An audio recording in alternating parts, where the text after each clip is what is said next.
नमस्कार, आप देख रहे हैं दैनिक सवेरा टीवी। पूरे देश और प्रदेश में जीएसटी 2.0 लागू हो चुका है। चारों तरफ खुशी का माहौल है, मगर कुछ इंडस्ट्री ऐसी भी हैं जिन पर इन स्लैब का नकारात्मक असर पड़ा है। हमारे साथ जुड़ी हैं हरियाणा कोरगेटेड बॉक्स मैन्युफैक्चरिंग एसोसिएशन, जिनका कहना है कि इन जो स्लैब सेट किए गए हैं वो इनके अनुकूल नहीं हैं और इन पर प्रतिकूल असर नहीं पड़ रहा है। इनसे जानेंगे कि किस तरह से क्या असर इनकी इंडस्ट्री पर पड़ रहा है। पहले तो आपका नाम और परिचय चाहिए। मेरा नाम सनी जैन है। मैं हरियाणा कोरगेटेड बॉक्स मैन्युफैक्चर एसोसिएशन का प्रेसिडेंट हूँ।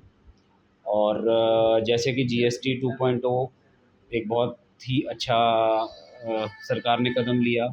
बेसिक रोज़मर्रा की चीज़ें सब सस्ती हो गई हैं, लोगों में उत्साह है।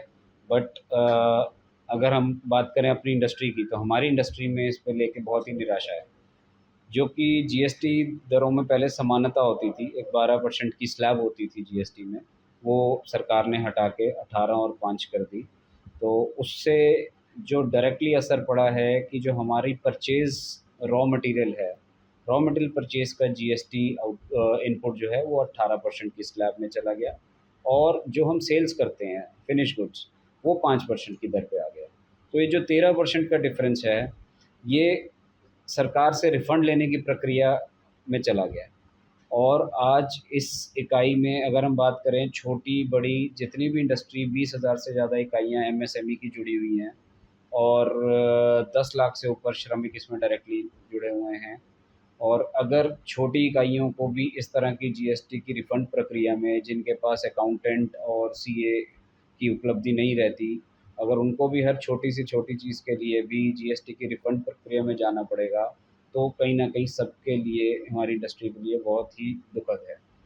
दूसरा, हमारी इंडस्ट्री जो है आज की डेट में 5 से 7% प्रॉफ़िट पे काम करती है, और ऐसे सिनेरियो में अगर 13% जीएसटी रिफ़ंड पे हम जाते हैं, तो अपनी प्रॉफ़िट के अलावा अपनी जेब की लागत के लिए भी हमें सरकार से गुहार लगानी पड़ेगी।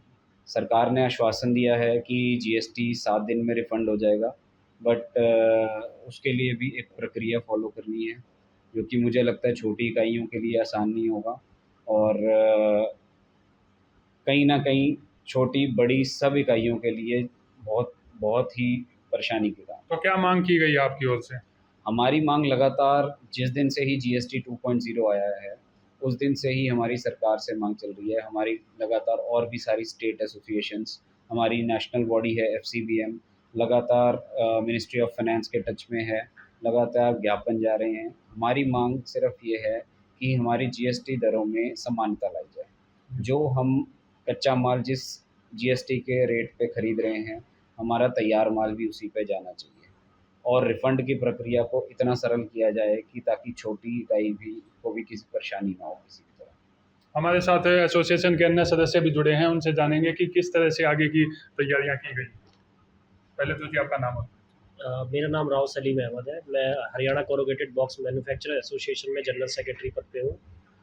और हम लोगों की सरकार से लगातार यही मांग है कि इसको समान दरों पर लागू किया जाए।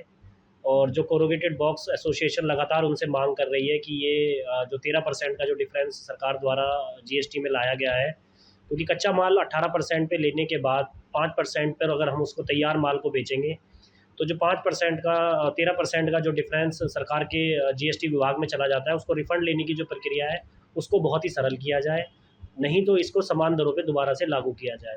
अन्यथा जो कोरोगेटेड बॉक्स इंडस्ट्री है वो अपने प्राइस को बढ़ाने के लिए मजबूर हो जाएगी, और जिससे पैकेजिंग इंडस्ट्री के प्राइस बढ़ने की वजह से जो एंड प्रोडक्ट है, चाहे वो आप एफएमसीजी में हो, चाहे फार्मा में हो, चाहे आप ऑटोमोबाइल इंडस्ट्री में हो, किसी भी इंडस्ट्री में है, उसका इम्पैक्ट आपको कुछ समय के बाद दिखाई देने लग जाएगा। तो जो जीएसटी 2.0 का जो आज सबको फ़र्क नज़र आ रहा है, वो धीरे धीरे कम होने लग जाएगा। तो हमारी सरकार से यही मांग है कि सभी उद्योगों के समान दरों पर जीएसटी को लाया जाए। कार्गेटेड बॉक्सेज इंडस्ट्री में कितनी इकाइयां और कितने श्रमिक जुड़े हुए हैं? इसमें लगभग 20,000 इकाइयाँ एमएसएमई द्वारा जुड़ी हुई हैं, जिसमें माइक्रो उद्योग भी हैं, और लगभग 10 लाख उद्यम श्रमिक इसमें काम करते हैं। और तो इसका एक बहुत बड़ा एक इम्पैक्ट पड़ेगा इस इंडस्ट्री पे, क्योंकि यही इंडस्ट्री सभी जितनी भी आप इंडस्ट्री में काम करते हैं, सभी में पैकेजिंग का मटेरियल लगता है। आप कोई भी बॉक्स, कोई भी मटेरियल बिना बॉक्स के नहीं लेते। तो इसीलिए ये बहुत बड़ी इकाइयाँ इसकी होती हैं और सभी उद्योगों में पैकेजिंग का इस्तेमाल होता है। तो कोरुगेटेड बॉक्स एक बहुत बड़ा रोल अदा करता है सभी उद्योगों के लिए।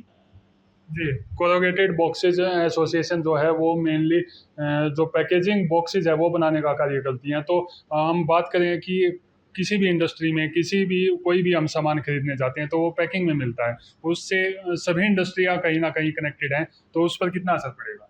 Sir corrugated box, mono carton, हम डिब्बा, देसी भाषा में अगर डिब्बे की बात करें तो वो हर एक इंडस्ट्री के साथ जुड़ा हुआ है। हम फार्मा की बात करें, हम एफएमसीजी गुड्स की बात करें, हम ऑटोमोबाइल इंडस्ट्री की बात करें, आपके स्पेयर पार्ट्स हैं, कुछ भी है, हर चीज़ पैकिंग के बिना आज की डेट में नहीं है। तो पैकेजिंग इंडस्ट्री जो है डायरेक्टली इनडायरेक्टली ओवरऑल सारी इंडस्ट्री के साथ जुड़ी हुई है। तो जो इम्पैक्ट हमारी इंडस्ट्री पे आएगा, जो बाहर 4 से 5% का हमारी इंडस्ट्री के पे आ रहा है, वो कहीं न कहीं बाकी इंडस्ट्रियों पे भी फॉरवर्ड होगा। जी, इनका कहना है कि इस तरह से जो लगभग 20,000 इकाइयाँ और लाखों श्रमिक जुड़े हुए हैं, उन पर सीधा असर पड़ेगा।